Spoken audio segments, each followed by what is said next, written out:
Hello everyone, welcome back to S NEET. तो आज की वीडियो में अपन डिस्कस करने वाले हैं नीट 2024 के रिजल्ट के बारे में कि अब रिजल्ट कब तक डिक्लेयर हो सकता है, जो कि आपने पहले देखा हुआ है या फिर आपको पहले से पता है कि 14 जून 2024 को ये डेट एक्सपेक्टेड है। एक्सपेक्टेड यानी कि एनटीए ने बोला हुआ है पहले से ही कि नीट 2024 का जो रिजल्ट है वो 14 जून को डिक्लेयर किया जाएगा। लेकिन इंपॉर्टेंट बात यह है कि ये अब 14 जून से पहले ही डिक्लेयर हो जाएगा। ये मैं आपको बताऊंगा अभी इसी वीडियो में कि किस तरीके से ये पॉसिबल हो सकता है, एनटीए ने क्या तैयारियां की हुई हैं, वो सारी डिटेल आपने थंबनेल देख के समझ गए होंगे। तो मैं वो सारी चीज़ें इस वीडियो में डिस्कस करने वाला हूँ। तो स्टार्ट करेंगे वीडियो। उससे पहले आपको वीडियो हेल्पफुल लगती है तो लाइक और सब्सक्राइब जरूर कर दिया करो, ताकि आने वाले वीडियोस और काउंसलिंग के टाइम पर आपको हर एक स्टेट के बारे में इंफॉर्मेशन मैं आपके साथ शेयर कर रहा हूँगा, जिससे कि आपको बहुत ज़्यादा हेल्प होगी। अगर आप हमारी हेल्प लेना चाहते हो तो भी आप इंस्टाग्राम आईडी का लिंक डिस्क्रिप्शन बॉक्स में गिवन है, वहाँ पे फॉलो करके डीएम कर सकते हो, हम आपसे ज़रूर बात करेंगे। तो स्टार्ट करेंगे वीडियो। एक्सपेक्टेड डेट क्या है और क्या कट ऑफ इस बार हाई रहने वाला है या फिर नहीं, उसके बारे में भी मैं आपसे बात कर लूंगा। तो चलो स्टार्ट करते हैं। तो कुछ डेटाज मैंने यहाँ पे नोट किए हुए हैं कुछ पास्ट ईयर्स के। तो जैसे कि आपको पता है कि ऑफिशियल आंसर की रिलीज होने से पहले मैंने आपको एक एक्सपेक्टेड डेट बताया था कि इस डेट तक आपकी ऑफिशियल आंसर की रिलीज हो जाएगी। तो एग्जैक्ट वही डेट पर आपकी ऑफिशियल आंसर की रिलीज हो गई थी।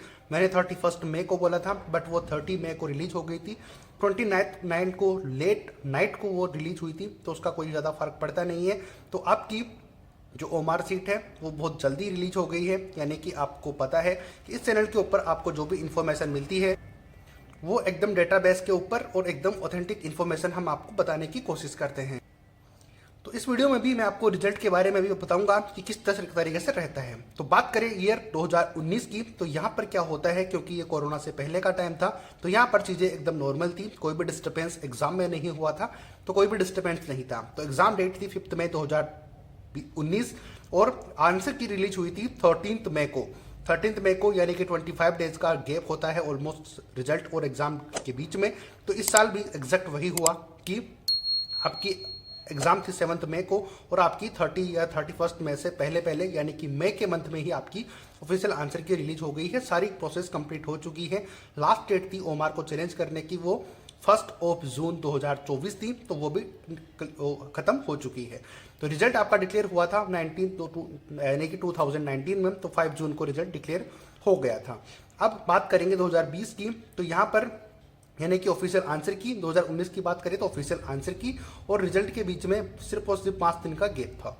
2020 की बात करें तो 13 सितंबर को एग्जाम कंडक्ट हुआ था। रीजन आपको पता है, कोरोना की वजह से। तो उसमें जल्दी ही आंसर की रिलीज हो गई थी और रिजल्ट भी बहुत जल्दी कोशिश की गई कि डिक्लेयर किया जाए। 2021 की बात करें तो 12 सितंबर, जो कि 2020 से इफेक्टेड ईयर था, तो यहाँ पर तो डिले होना है जरूरी था। और एग्जाम के ऑफिशियल आंसर की बात करें तो 15 अक्टूबर को रिलीज हो गए और आपका रिजल्ट भी 1 नवंबर, यानी कि 15 डेज के गैप के बीच में आपका आंसर की यानी कि रिजल्ट आपका डिक्लेयर हो गया था। नेक्स्ट बात करते हैं 2022 की। तो 17 जुलाई को आपका एग्जाम कंडक्ट हुआ था। 31 अगस्त को आंसर की रिलीज हो गई थी। यहाँ पर थोड़ा बहुत टाइम ज़्यादा लिया गया, जो कि 42 डेज का, बट वो थोड़ा बहुत इफेक्टेड हो गए थे। कुछ क्वेश्चंस में चैलेंजेस की वजह से ये प्रॉब्लम देखने को मिली थी, तो यही रीजन था कि यहाँ पर डिले हुआ था। नेक्स्ट बात करते हैं कि रिजल्ट डेट की बात करें तो 7 सितंबर को ये रिजल्ट डिक्लेयर हो गया था। तो यहाँ पर भी बहुत ज़्यादा टाइम नहीं लिया गया, ओनली 7 दिन के टाइम के बीच में आपका रिजल्ट डिक्लेयर कर दिया गया था। नेक्स्ट बात करते हैं अब बाकी ईयर्स के बारे में और 2024 में क्या डेट एक्सपेक्टेड हो सकती है उसके बारे में, और रिजल्ट में क्या इफेक्ट होगा वो भी मैं आपको बताता हूँ।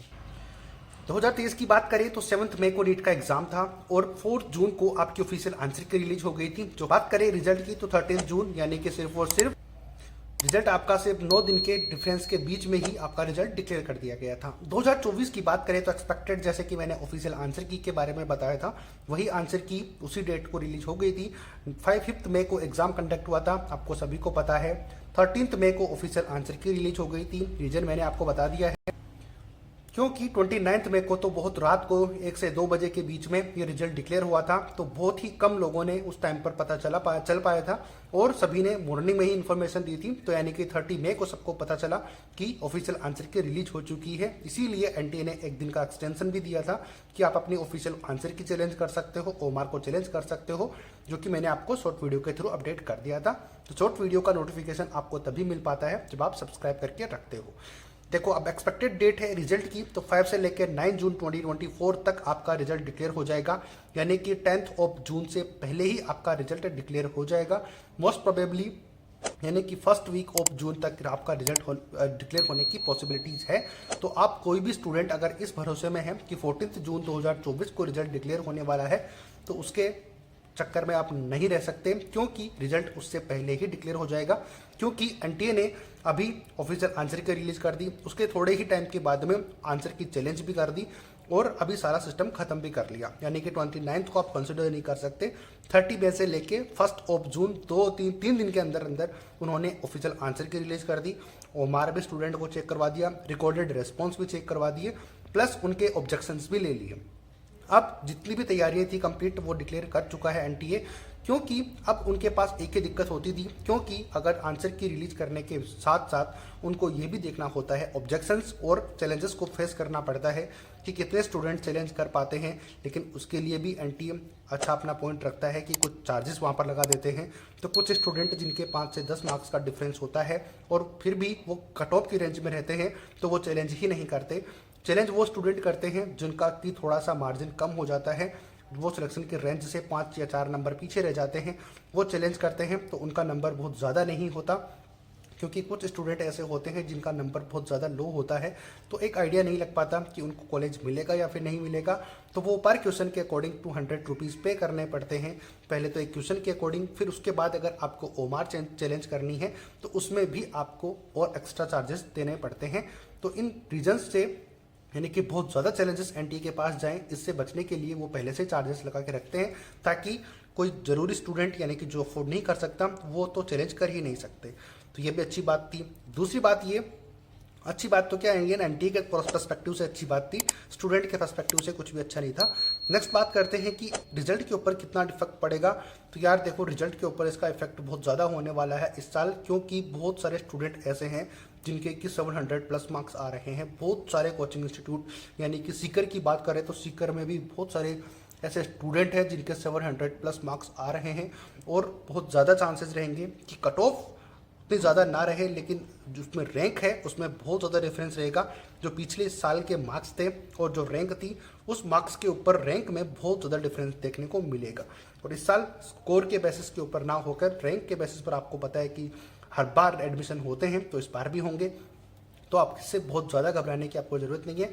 रिजल्ट के बारे में मैंने आपको एक्सपेक्टेड इन्फॉर्मेशन दे दी है कि किस तरीके से रिजल्ट आपका डिक्लेयर हो सकता है, तो इसके अकॉर्डिंग आप प्रिपरेशन रख सकते हो, और आप मुझे कमेंट करके बता सकते हो कि आपका स्कोर कितना है, कहाँ पर आपको एडमिशन मिलना चाहिए, कहाँ पर मिल सकता है। आपको अवेयरनेस नहीं है तो आप मुझे ज़रूर डीएम कर सकते हो इंस्टाग्राम पे, और कमेंट बॉक्स में भी कमेंट करके पूछ सकते हो, मैं आपकी जरूर रिप्लाई करूंगा।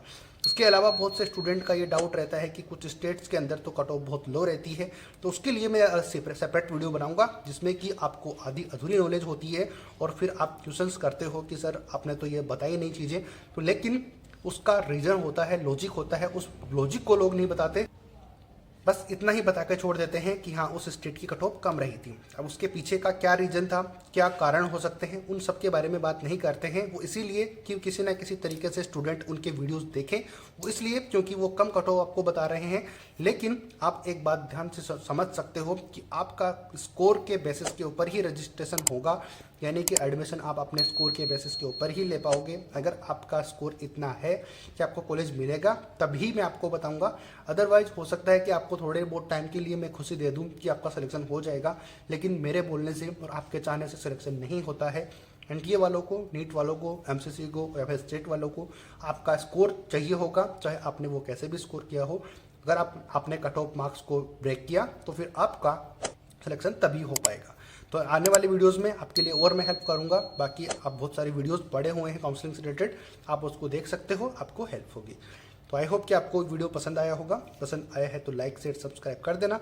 मिलते हैं नए अपडेट नई वीडियो के साथ। जय हिंद, जय भारत।